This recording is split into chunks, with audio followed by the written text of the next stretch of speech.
What's good, y'all? Welcome to another edition of Callouts TV. This is your boy Job, man. And they finally, man, caught that son of a bitch, man, that killed that 19-year-old girl, man, in the Burger King, man. Even after she complied and gave over the money, if you guys pay attention, man, to the video civilians, man, you'll see that she handed the guy over the money and she still got shot, man, and lost her fucking life, bro, for no reason, bro. That's fucked up. You heard, son? But, he gonna get everything he asked for, man, when he get behind that G-wall, man. I guarantee you, man, them hardcore criminals, man, on Rikers Island, man, they gonna have to put that nigga in PC, you heard? Because niggas is gonna be extorting him, beating his ass every fucking day, bro. That was a beautiful 19-year-old girl, man, that got killed in Harlem, man, on 116th Street, man. It's sad, man. That little girl, man, she had her whole life ahead of her, man. She's a pretty little girl too, man. You know what I'm saying? I have two daughters of my own, man. I have an 11-year-old and I have a 7-year-old daughter. And if I was to lose my daughters, man, to some gun violence or some shit like that, bro, that shit would be devastating and fucked up, you heard? Especially after this little young girl, she probably just finished high school and she was probably just going to get a regular job, man, and try to support her family. You know how it is, man, coming up in an urban city, coming up in a dysfunctional household. Sometimes we grow up in multi-generational households where you got the grandmothers living there, you got the moms living there, you know what I'm saying? In some cases, you even have the great-grandmother living there, you know what I'm saying? They live in multi-generational households where the house is passed down from one generation to the next. You know what I'm saying? She was a little pretty Hispanic girl, man. You know, and she got put out her misery, man, all because of these foreigners, man. We need to ban these foreigners from this fucking country. It was a Jamaican man that was a former employee at the Burger King. Now, I don't know what happened between him and the management or whatever the case may be, but all I know, that son of a bitch, man, he came back sought revenge, man, and he killed that little girl. And I'm gonna show y'all, I'm gonna try to find a video clip of this son of a bitch, man, when he was walking out the precinct. You know, I guess it was the girl's family or whatever the case may be. They was asking him as he was coming out the precinct, hey, why did you do that, you son of a bitch? Like, they was violating him, cursing at him, and this fucking dude had the nerve to even give a response back. Like, you couldn't really hear what he was saying because he had his face mask on. But, man, you could tell this dude, man, he didn't need to be on the street. He needed to be in a mental institution somewhere where he could get the help that he needed. You know what I'm saying? Because his family didn't sort the right help for him. You know what I'm saying? They knew he was crazy. They knew he was bugged out. And he ended up taking a poor baby's life, man. All because this motherfucker had issues in his life. He was miserable. He was a foreigner. More than likely, 9 times out of 10, he's probably an illegal immigrant that don't even belong in this fucking country, man. This is what I'm saying, man. He was Jamaican too. Now, I have nothing against no Jamaicans because I live around a lot of yardies. Those of you that know me and that follow me, y'all know that I live in Canarsie, okay? There's nothing but yardies around here between Canarsie and Flatbush. It's full of them. You know what I'm saying? I live around these people.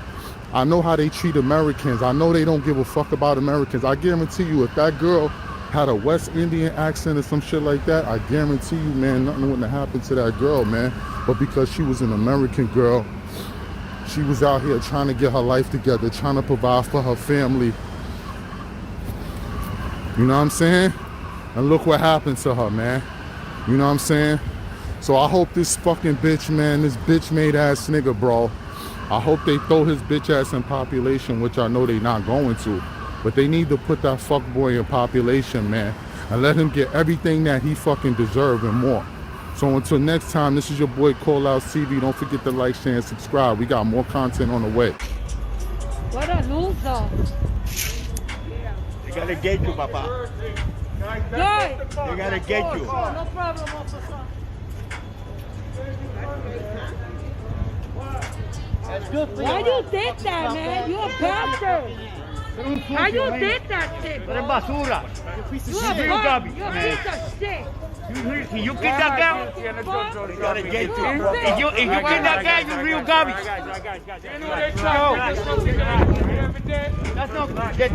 That's no good, man. You talk now, motherfucker. Hey, over there, they're going to got you.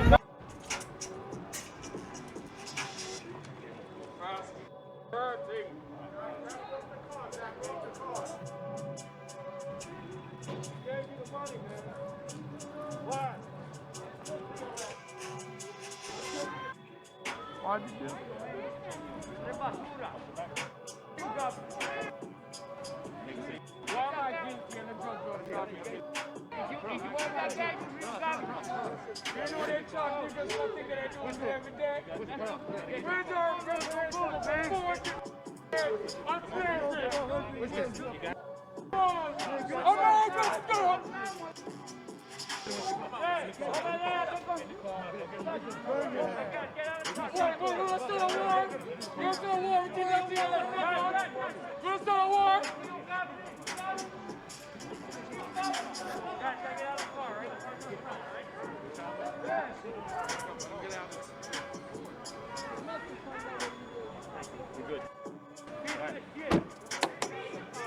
Afternoon, everybody. Mr. Mayor, First Deputy Commissioner Caban, Chief of Department. Today we go through a lot of different emotions. Relief, of course, we caught this guy. A sense of awe and extreme pride in the men and women of the NYPD, especially the Detective Bureau in particular. I'd like to introduce with me people who did the investigation. Detective Brian McGee, the investigative chief, Captain Brian Scalise, Lieutenant Bill Turgensen of the 25th Precinct Detective Squad, Lieutenant Jimmy Leo, Manhattan North Homicide, and probably the two most important people in the room right now are case detectives Carmelo Santiago from the 25 Precinct Detective Squad, and from Manhattan North Homicide, Alex Alguero. You know, these men and their team's dedication, relentless follow-up, and attention to detail, combining with old school detective work with modern technologies, is what solved this case. This was such a horrible and heartbreaking crime, and they took this personal. When you see the video and think of this terrible incident, a senseless, brutal killing of a teenager who was doing the right thing, working on a Saturday night at 12:30 and had her life cut short, it both makes your blood boil and shocks your senses. You know, I'd like to walk you through a little bit of the investigation before we take questions now. So 4 days ago, on January 9th, at 12:47 hours in the morning, a male walked into Burger King at 154 East 116th Street in the borough of Manhattan. He was attired in a ski mask, a black jacket, and what became a very important clue in this investigation, white earbuds hanging out of his pocket, as seen in this picture. There were 4 people in the Burger King, 2 customers, the manager, and our teenage victim. Our perpetrator brandishes a firearm. He pistol whips the manager and 1 customer, knocking 2 teeth out of the manager's mouth. He then goes to the register where he removes $100, approximately $100. Our teenage victim, a Miss Crystal Bayron Nieves, a 19-year-old female who was working at the time, was behind the counter. The man demands more money from the register drawer. As Miss Baron Nieves is scrambling to open the drawer, she doesn't have the key. The male fires 1 shot, striking her and causing her death. He flees, picking up the store manager's phone in the process. What we recover on the scene is 1 9mm shell casing and 1 bullet fragment. Detectives then track the video to the 116th Street and Lexington Avenue train station. We do extensive pre and post video surveillance is done at that location. We are able to identify pre-shooting a male with different clothing at this time, but with the same gait, height, and earbuds hanging out of his pants. He also has a backpack on at this time. We track that now person of interest and are able to ID that male. We then are able to confirm that he was a prior employee of that same Burger King. He worked there between April of 2020 and December of 2020. He is ID'd as a Mr. Winston Glynn, male, 30 years old, known to us with 4 prior arrests, a menacing, criminal possession of a weapon, knife, an assault, and a criminal mischief. And he has addresses in Queens and Brooklyn.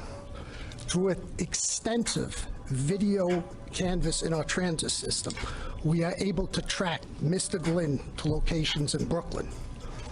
At 8 o'clock last night, members of our regional task force, along with our violent crime squad, apprehended Mr. Glynn without incident in front of 12 Patchen Avenue in Brooklyn. Recovered were those earbuds, a backpack, along with other very distinctive clothing. He was charged with murder in the first degree, robbery in the first degree, criminal use of firearm in the first degree, and a criminal possession of a weapon in the second degree. I can't speak highly enough of the job everybody did within the police department, as well as the Manhattan District Attorney's Office. We still have a lot of work to do in this, but we swiftly took a killer off the street in this horrific crime. So I'll turn it over to Kenny. Let me introduce the mayor of the city of New York, Mayor Eric Adams, who would like to say a few words. Mr. Mayor. Thank you, and on behalf of the commissioner, deputy commissioner, and the people of this city, we want to say thank you to these detectives for the job that they perform. And when I visited Crystal's mother and just saw the pain on her face and saw how much this tore her apart, and we don't see those cries, we don't see the pain often. Sometimes we report these incidents as just mere numbers. But these detectives understood that Crystal was not a number, and they carried out their job in a professional capacity and brought this killer to justice. And I believe we need to think about that when we start to look at how important we need a department that understands, as I say over and over again, the prerequisite to our prosperity is public safety and justice. They go together, and they perform that. And I don't come to press conferences of arrest, but this one was so personal. For a cold-blooded killer to shoot a 19-year-old child after she complied. We have been saying this over and over again. There are too many guns on our streets. And when people question my urgency of putting in place the right apparatus to give the support to the men and women who are performing these jobs, they need to go visit Crystal's mother. They need to see the pain on her face. We are not going to change our course. We're not going to have our city return to violence. That's a promise I made as a candidate, and it's a promise I'm going to keep as the mayor. I want to thank these detectives. I want to thank the thoroughness of their investigation. This was old-fashioned commitment, dedication, and just investigatory tools that allowed us to apprehend this person. He murdered that child. He had no regard for the people he assaulted with that gun inside the restaurant. If he had no regard for Crystal, then he has no regards for the children of this city. We did our job. We're going to continue to do our job. And I wanted to be here with these men and women to tell him thank you on behalf of the people of this city. We appreciate what you accomplished. Thank you. Man that you see in this surveillance video no longer on the run. He's in NYPD custody. News 4's Gabi Acevedo is live in East Harlem near the scene of the deadly robbery which rattled a neighborhood and a community. Gabi, you spoke exclusively to the victim's family tonight. Natalie, David, after a night of heavy emotions and prayer at a candlelight vigil, Cristal's family told me they now can at least get some justice out of this. Police sources confirmed to News 4 that the man they said killed Cristal Byron Nieves was arrested in Brooklyn tonight. Cristal, of course, was the 19-year-old employee who worked the night shift at a Burger King here in East Harlem when she was shot and killed early Sunday during an armed robbery. Police say Cristal had been only working as a cashier here for 3 weeks. They say she had handed over $100 to the suspect, but he shot her anyway. News of tonight's arrest came just hours after another vigil was held for Cristal, where community members once again called for justice. Many people were praying for the family, who is very much in pain right now. Cristal's mother grieving the loss in private. But we had a chance to speak to one of Cristal's cousins, who was surrounded by family, thankful for how neighbors, police, and the city came together after this senseless crime. My family is actually excited that they caught him. That could have been anybody's child. It's real tough. It's real tough. And that's not gonna bring her back or anything. But a little bit of relief, and little by little we're gonna be picking up the pieces to get our family strong again. Natalie, David, speaking to the family, they also confirmed that Cristal is a Puerto Rico native and that the family is now planning to fly her back home to be buried in her hometown in the west coast of Puerto Rico, the town of Mayagüez. Reporting live from East Harlem, Gabi Acevedo, News 4.